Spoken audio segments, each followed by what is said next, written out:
नमस्कार, प्लस में आपका स्वागत है। मैं हूं आपके साथ राजकीय शर्मा डालते अभी तक की मुख्य हेडलाइंस।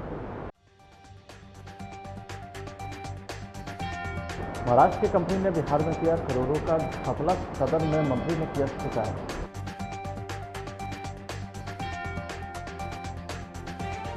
बिहार में सभी स्वास्थ्यकर्मियों की छुट्टी रद्द, अवकाश पर गए चिकित्सक और नर्सों को लौटने का मिला आदेश।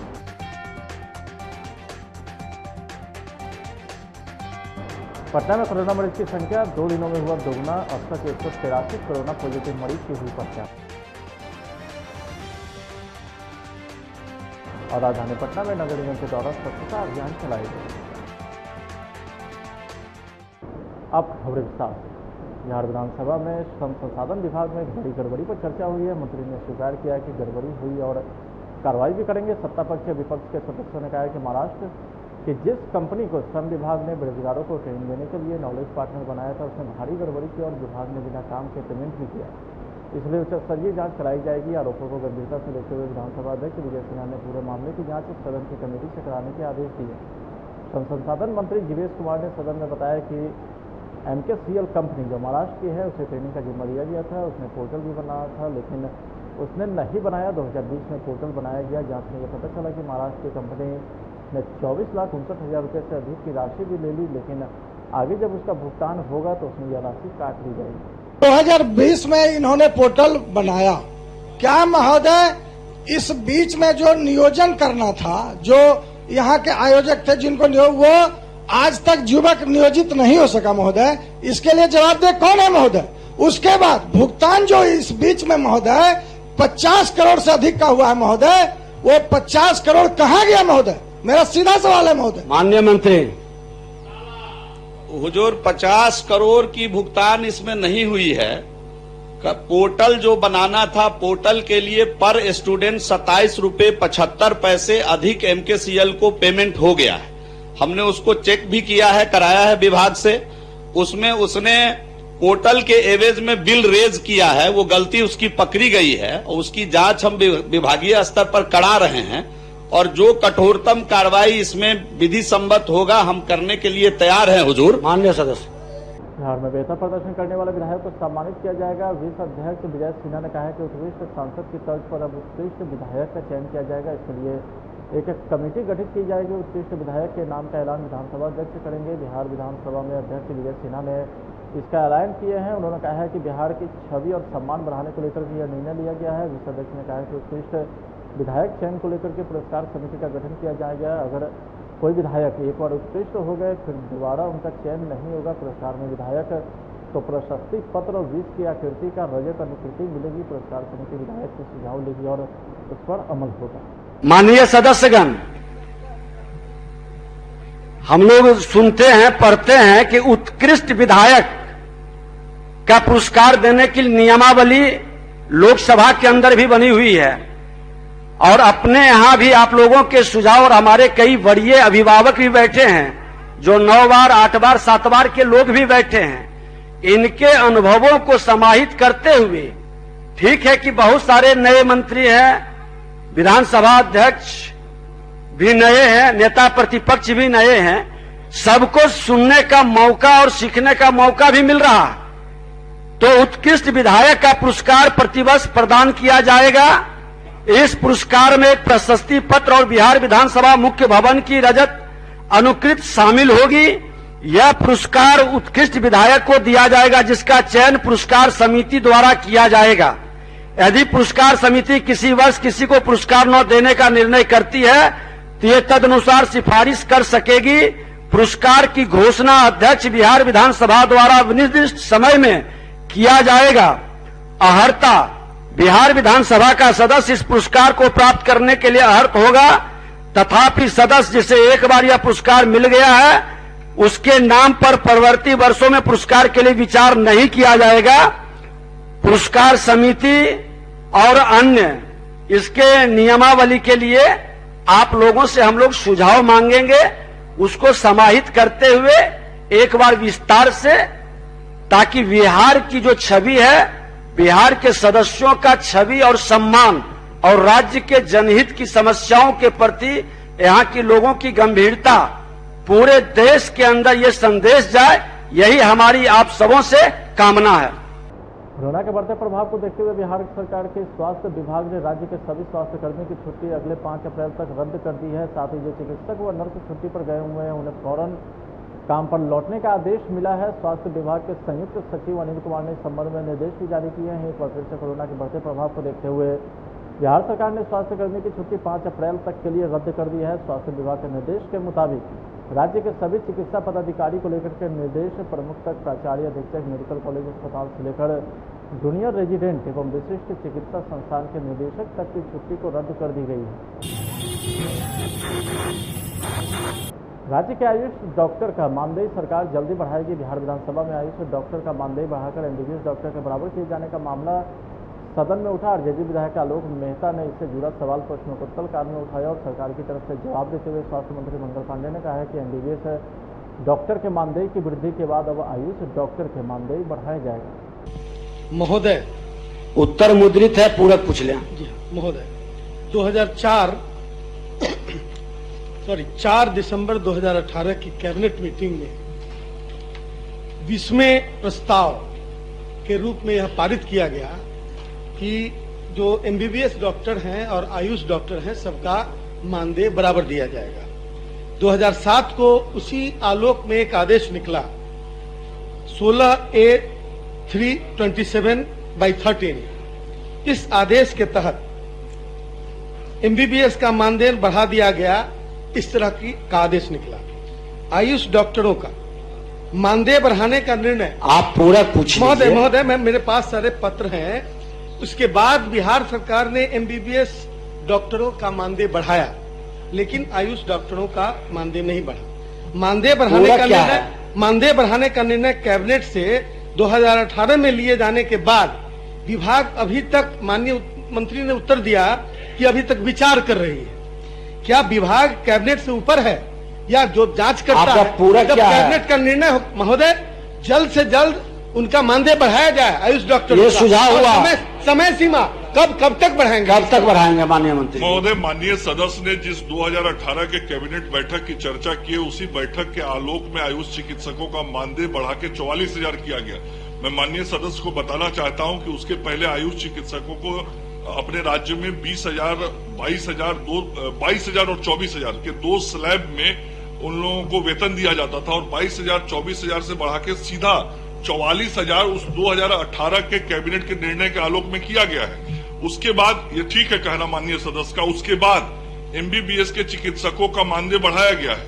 और जो अंतिम उनका प्रश्न है कि आयुष चिकित्सकों के बारे में क्या, तो मैंने कहा है कि ये विचाराधीन है और सरकार विचार कर रही है। महोदय, कैबिनेट का निर्णय 4 लाइन का मैं पढ़ के सुनाता हूँ। संविदा के आधार पर नियोजित आयुष चिकित्सकों NRHM, NRBSK को एलोपैथ प्रक्षेत्र के संविदागत चिकित्सकों के समान मानदेय देने एवं आयुष एवं संस्थानों में स्वीकृत बल के विरुद्ध नियोजित संविदागत चिकित्सकों एवं शिक्षकों को भी एलोपैथ प्रक्षेत्र में मिल रहे चिकित्सकों एवं शिक्षकों के मानदेय के समान मानदेय स्वीकृत किए जाने के संबंध में, और यह प्रपोजल स्वीकृत हो गया।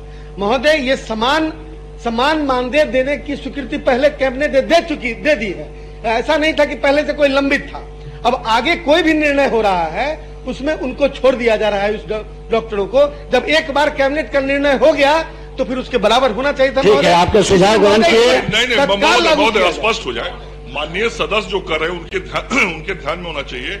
उसके पहले मैंने बोला 22,000 और 24,000 का 2 स्लैब मिलता था। जो 2018 का कैबिनेट का निर्णय हुआ, मैं उस कैबिनेट का सदस्य हूँ और मैं उस विभाग का मंत्री हूँ, मुझे जानकारी है। उस निर्णय के बाद ही उनका 44, सुन तो लीजिए, मैंने निर्णय किया है 44। माननीय सदस्य बैठ जाए, मंत्री खड़े हैं तो सुन लीजिए। नहीं, ये सुन लीजिए, आप बढ़िए, पहले सुन लीजिए, इनका सुन लीजिए, उसके बाद बोलिए। आप लोग बढ़िए लोग हैं। मैं कहाँ कह रहा हूँ, मैं तो कह ही रहा हूँ कि सरकार का ही बहुत पहले से निर्णय था कि जो हमारे एमबीबीएस के चिकित्सक हैं उनके बराबर आयुष चिकित्सकों को भुगतान किया जाएगा। और सुन लीजिए ना, और उस समय विसंगति थी। उसी विसंगति को दूर करने के लिए उस कैबिनेट की बैठक में वो निर्णय करके, जिस दिन का वो निर्णय है आप देख लीजिएगा, उस दिन एमबीबीएस डॉक्टर को भी 44,000 मिलता था और उसके समतुल्य आयुष चिकित्सकों का 44,000 किया गया। उसके बाद में एमबीबीएस डॉक्टरों का वेतन बढ़ा है तो हम आयुष के भी बढ़ाने के बारे में विचार रखते हैं, ये मैं कह रहा हूँ। ठीक है, बोलिए। महोदय लास्ट है आपका पूरा। महोदय, उसमें कैबिनेट में जो निर्णय था वो दोनों का मानदेय समान होगा। अब कहीं ग्रेस देने की बात नहीं है महोदय, सबका समान बराबर का दर्जा दिया गया है, इसलिए सबको समान वेतन की बात थी। और महोदय, हम एक का बढ़ा देंगे, फिर दूसरी बार आंदोलन करेगा, उसके बाद फिर उसको हम बढ़ाएंगे। कैबिनेट निर्णय बार बार नहीं, एक बार निर्णय लिया जा चुका है महोदय, तो इसको परमानेंटली लागू करने की मांग करता हूं। और मैं महोदय, बिहार विधानसभा की कार्यवाही शुरू होते ही नेता प्रतिपक्ष तेजस्वी यादव खड़े हो गए। तेजस्वी यादव ने प्रश्नकाल शुरू होते ही कहा कि महोदय हम सबूत लेकर आए हैं। तेजस्वी ने कहा है कि हम सबूत लेकर आए हैं क्योंकि आसन की तरफ से कहा गया था कि मंत्री पर आरोप लगाने से पहले सबूत लाइए। हम आज सबूत लेकर आए हैं। बिहार के 60% से अधिक मंत्री दागी हैं। ने हमको निर्देशित किया था कि हमारे प्रश्नकाल के बाद अध्यक्ष महोदय एक बार बात हम अपनी रख लेते हैं, ज्यादा 2 मिनट में हम अपनी बात को खत्म कर लें। आपने निर्देश दिया था महोदय, आसन से निर्देश था कि जो हमने मंत्रियों की दागे होने के बाद में जो बात कही थी, हमने सदन में भी कहा था कि 60% से भी ज्यादा मंत्री जो है वो दागी हैं।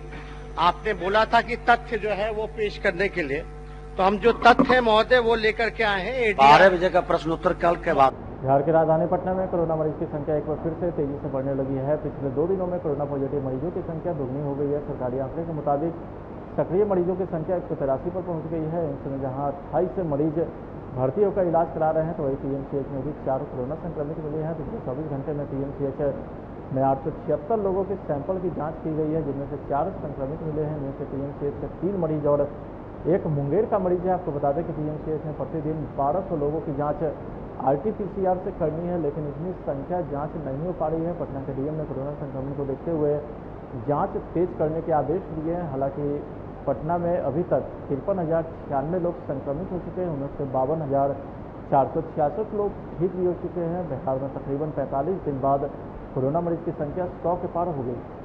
मुख्यमंत्री नीतीश कुमार पटना सिटी का दौरा कर मालसलामी स्थित बिहारी जी दिन से पहुंचे, जहां उन्होंने स्वर्गीय हीरालाल शाह की पुण्य स्मृति के मौके पर उनके तैलीय चित्र पर पुष्पांजलि कर नमन किए। दिव्यांगों के बीच ट्राईसाइकिल का वितरण भी किया गया। इस मौके पर भाजपा विधायक नंदकिशोर यादव समेत कई गण्यमान्य नेता मौजूद रहे।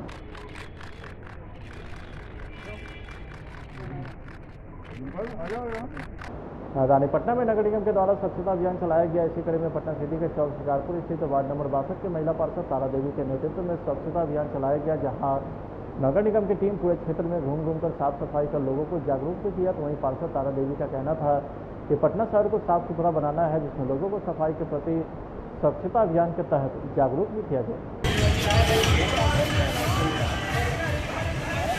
मेरा मकसद यही है कि वार्ड संघ के पार्षद एकदम सुंदर है, स्वच्छ है, और जनता से अपील है कि पूरा सुंदर बनाए। आप निवेदन है कि सब सुंदर बनाए, ताकि आप सभी सुंदर रखिएगा तो हम सभी सुंदर रखिएगा। हम नहीं इतना रोड पर उतरे हैं, गली में उतरे हैं रोड पर, सभी को मतलब सूचना दिए हैं कि मेरा देख करके भी आप कि हाँ पार्षद जी मतलब उतरे हैं सफाई करने के लिए, तो हम भी कैसे रहे अपने आप में सावधान बने। गीला कचरा सूखा कचरा सब अपना अपना घर में रखें। दुकान वाला है जो अपना दुकान के आगे रखें, रोड पर नहीं फैलाएं।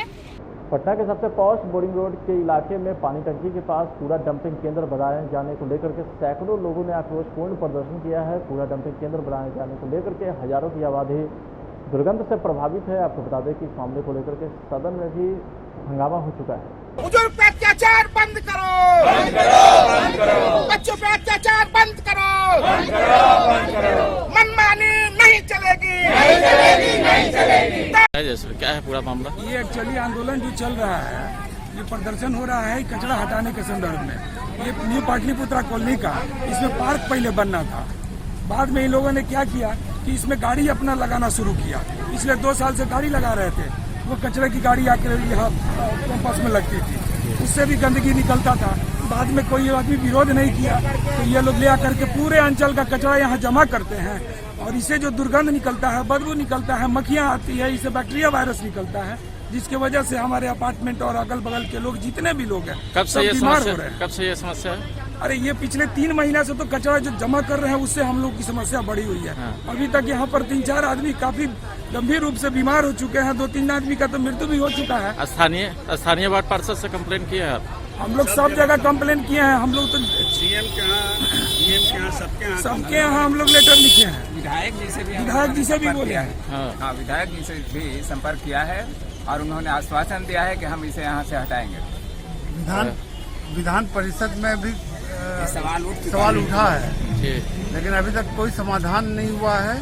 और एग्जीक्यूटिव अफसर जो पाटलिपुत्रांचल की हैं वो पिछले 1 महीना से हम लोगों को सांत्वना दे रही है कि 10 दिन में हटा दे रहे हैं। स्थानीय विधायक क्या बता रहे हैं? स्थानीय विधायक ने कहा था कि 0 आवर में कल बीत गया, उसमें विधानसभा में क्वेश्चन उठाएंगे।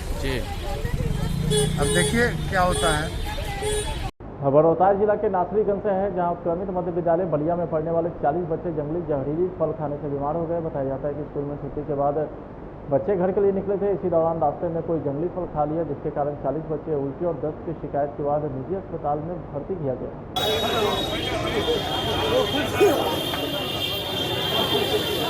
उसमें थे पॉइजनिंग टाइप का कुछ ड्राई थी, खा लिया है, फूल पॉइजनिंग हो गया है उसमें, समझे ना।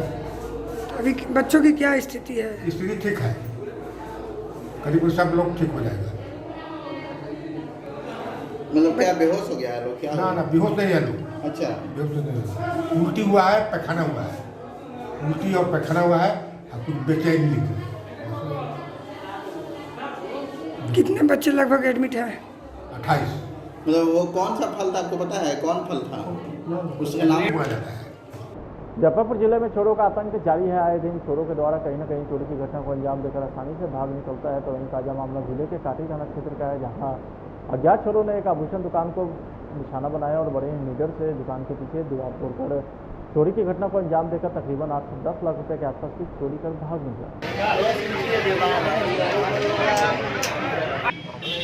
रात को दुकान 9 बजे करीब बंद करके घर गया। सुबह में जानकारी मिली कि भाई दुकान में सारा सामान बिखरा हुआ है। आया क्या देखे रहे कि पूरा सामान चोरी हो चुका। कल कितने बजे रात में दुकान बंद हुई थी? 9 बजे रात के बाद बंद किए थे आप? लगभग कितने की चोरी हुई है? 8 से 10 लाख की चोरी। 8 से 10 लाख। कुछ पता चला है क्या? नहीं, अभी कुछ पता नहीं चला है। चला है ना, प्रशासन आए हैं, आके गए हैं। प्रशासन आए थे सुबह, आके गए हैं। रोहतास जिले के कोचस नगर पंचायत में पार्किंग जोन के लिए जमीन खाली कराने को लेकर के प्रशासन के द्वारा आरम रोड सासाराम चौथा रोड के किनारे लगे ठेले और फुटपाती दुकान पर बुलडोजर चलाकर अतिक्रमण हटाया गया। इस दौरान फुटपाथ दुकानदार का प्रशासन को विरोध भी झेलना पड़ा। विरोध को देखते हुए प्रशासन ने जिले से स्पेशल फोर्स की व्यवस्था की थी। कार्यपालक पदाधिकारी के निर्देश पर जेसीबी से कई दुकानों को ध्वस्त किया गया।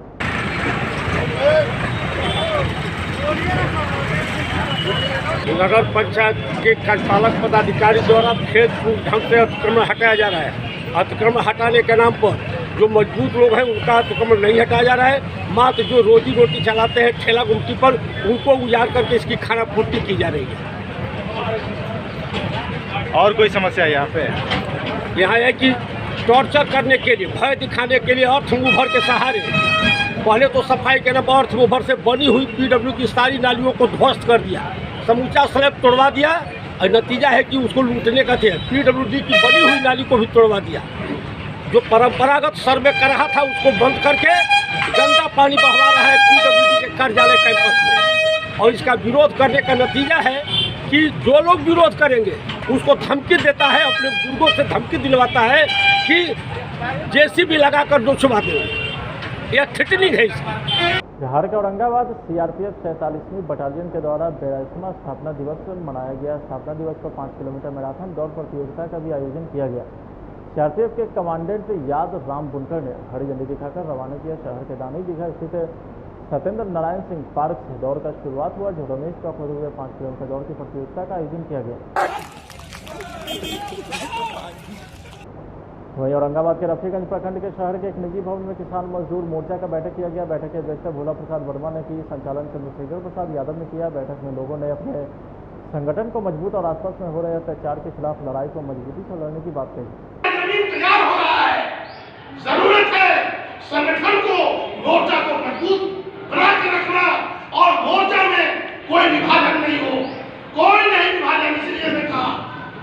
बख्तियारपुर प्रखंड सभागार में Indian oil corporation limited Barauni Kanpur pipeline के द्वारा दिव्यांग जन के परीक्षण शिविर का आयोजन किया गया, जिसमें KCSR कार्यक्रम के अंतर्गत दिव्यांग जनों को कृत्रिम अंग व सहायक उपकरण दिए जाएंगे। इस संदर्भ में मार्केटिंग ऑफिसर BK यादव ने बताया कि बख्तियारपुर प्रखंड सभागार परीक्षण शिविर लगाया गया है। इस शिविर में दिव्यांग जनों को परियोजना के तहत tricycle, wheel chair, Baisakhi, Kanki machine, folding समेत कई उपकरण दिए जाएंगे। किस चीज़ का शिविर लगाया गया? ये दिव्यांगजनों का है। दिव्यांगजनों को सहायक उपकरण प्रदान करने के लिए उनका असेसमेंट परीक्षण शिविर लगाया गया है। किसके द्वारा लगाया गया सर? ये IOCL के द्वारा लगाया गया है, इंडियन ऑयल पाइपलाइन के द्वारा। इससे क्या सुविधा होगी सर? इससे जो भी दिव्यांगजन हैं उनके सहायक उपकरणों में जाने आने में और उनको इधर उधर कहीं भी जाने आने में असुविधा नहीं होगी। ग्रामीण मजदूर यूनियन ने रोहतास जिले के करगहर प्रखंड मुख्यालय के परिसर में अपने 23 सूत्री मांगों को लेकर के 1 दिवसीय धरना प्रदर्शन किया है। इस धरना प्रदर्शन में सैकड़ों महिला पुरुष ने भाग लिया है। यूनियन के जिला प्रभारी भोला शंकर ने बताया कि 3 कृषि कानूनों को रद्द करने, 4 मजदूर विरोधी श्रमिक संहिता को रद्द करने सहित मजदूर के स्थानीय मांग और नलजल योजना सहित अन्य सरकारी योजना में व्याप्त धांधली के खिलाफ यह धरना प्रदर्शन किया गया। आज 18 मार्च है, जो पेरिस कम्यून दिवस है, मजदूरों की पहली क्रांति। उसी अवसर पर हम सबसे पहले 3 कृषि कानून को रद्द करने, 4 कोड बिल रद्द करने और मजदूरों की जो स्थानीय मांगे हैं उनके खिलाफ आज धरना पर बैठे हैं। हम भर्त्सना करते हैं मोदी सरकार और बिहार गवर्नमेंट की भी कि लोकतंत्र इतना असम्मानित, इतना बेइज्जत 70 साल के इतिहास में कभी नहीं हुआ था। 4 महीने से लोग धरना पर बैठे हैं, सरकार के कानों पर जूं तक नहीं रेंगती है। यह अधिकार है हमारा, संवैधानिक अधिकार है कि हम संघर्ष करें और इस पूरे निजाम में हमारे संघर्ष के इस अधिकार का इतना अनादर कभी नहीं हुआ था। इसको लेके हम चिंतित भी हैं, हम क्रोधित भी हैं, जनता में गुस्सा है और बिहार से आवाज़ हम इसलिए उठाना चाह रहे हैं कि बिहार की चुप्पी को मोदी ने अपना समर्थन के रूप में पेश करके पूरे बिहार को गाली दिया है। हमारी नज़र में बिहार बगावत की धरती है, हमारी नज़र में बिहार संघर्षों की धरती है और इसे उनके अनुसार नाम दिया जा रहा है सत्ता की चापलूसी का। हम इसकी भर्त्सना करते हैं और इन्हीं मुद्दों के खिलाफ आपको मांग पत्र मिल जाएगा। हम यहाँ धरना पर बैठे हैं, अफसरशाही चरम पर है, कोई कुछ नहीं सुनता, ना आवेदन की कोई कीमत है, धरना की भी कोई कीमत नहीं है। हम धरना करते हुए यह जान रहे हैं कि इसको कितना सुना जाएगा, लेकिन हम तो पहला कदम बढ़ाए हैं। हम अंत तक लड़ेंगे, हम जीत तक लड़ेंगे और जीतेंगे। क्या नाम हुआ आपका? मेरा नाम भोला शंकर हुआ। राष्ट्रीय जनसंभावना पार्टी के राष्ट्रीय अध्यक्ष उपेंद्र सैनी ने प्रेस वार्ता कर कहा है कि बीजेपी के राज्यसभा सांसद सुशील मोदी ने ममता बनर्जी पर आरोप लगाते हुए कहा कि पश्चिम बंगाल में ममता के 10 सालों के राज्य में उद्योग को कब्रिस्तान व बेरोजगारी बढ़ी है, लेकिन आपके केंद्रीय 7 साल के राज्य में आपके सरकार ने क्या किया? सिर्फ देश को बेचने का काम किया है। देखिए, बीजेपी के राज्यसभा सांसद माननीय सुशील कुमार मोदी जी ने बंगाल के ममता बनर्जी पर आरोप लगाते हुए कहा कि वहां पर उद्योगों को कब्रिस्तान बना दिया है और साथ ही साथ बेरोजगारी बढ़ी है। लेकिन आपके केंद्र सरकार ने क्या किया? 7 सालों से आपने राज कर रहा है, अपने देश चला रहा है। आपके राज्य में सबसे ज्यादा बेरोजगारी बढ़ी है, अशिक्षा बढ़ा है और आदमी बेरोजगार हुए हैं। उसके बाद भूखे सोने के लिए मजबूर हुए हैं। सिर्फ आपने देश को बेचकर अपने पार्टी फंड में पैसा इकट्ठा कर रहे हैं।